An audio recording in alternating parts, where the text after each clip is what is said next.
Hi, my name's Emma Yorke and I was supposed to be showing at the Guildhall Gallery this August. Unfortunately the show had to be cancelled, so what we're doing is sharing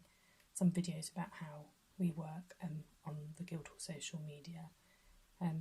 So the show was called Present Moment and it was a collaboration with the photographer Lisa Lavery,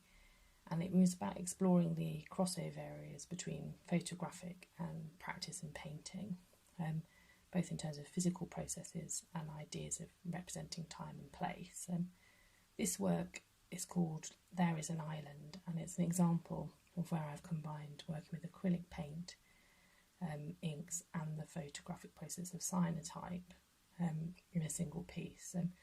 So the process of cyanotype is one of the earliest photographic processes, and it involves coating your paper with a light sensitive chemical mix, which then turns a beautiful blue when exposed to the sun and washed. You capture your images by blocking the sunlight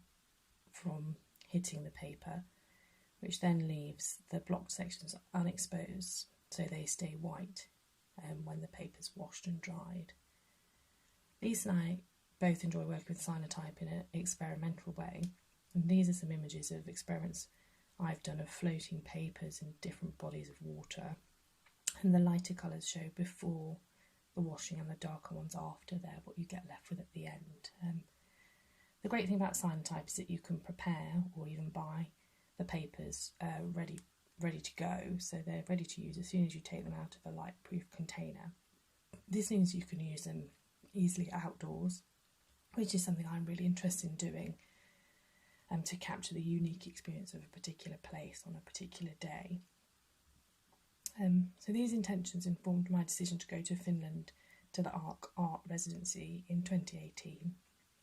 where I was able to experiment with these ideas and also to make additional marks work into the cyanotype, which was a new way of working for me. I was able to spend lots of time working outdoors on a much bigger scale than before, working with objects in their environment to try and capture the sort of essence of my experience of that place at that time. This process of catching shadows was really exciting to me, particularly when I was working into the images either as or after they were washed and dried, and I started to recognise how the faded photographic quality of the images evoked a sense of deterioration and almost of the sort of passing of time. When I came back from my residency, I was interested in developing these ideas on the canvas, and you can see here the evolution, the sort of stages of a painting which is called 20,000 Stories of Remembering and Forgetting, which was going to be in the show. There you can see a layer with the cyanotype going on, that sort of darky green, almost black layers, and lots of working in to the surfaces, lots of taking off, lots of layers of paint coming on, and there you see the finished image, which shows this really amazing interaction that starts to happen between the chemicals of the cyanotype material and also paints, some of which I use are metallic paints and some inks, and just you get this lovely uncontrolled sort of sense of the painting making itself, and also then you can see the interventions, the marks that I've made. And this is another painting called Doorway Apples, and here you've got a really interesting,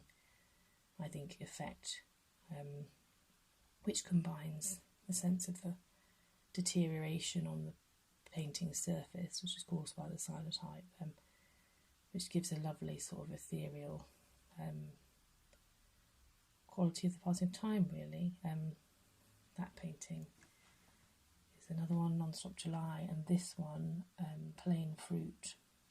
is probably the most intensely colourful work I've done, but again,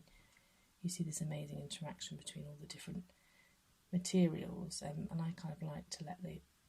paintings make themselves to a degree. So you can find out more about my work on my website, emmayorke.co.uk, and if you want to find out about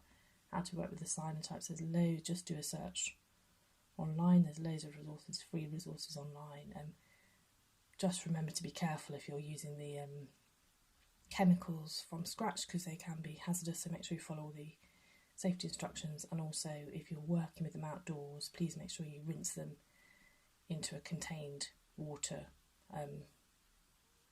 body don't rinse them straight into the sea or river because it would leave a bit of chemical pollution. Okay, and thanks for listening.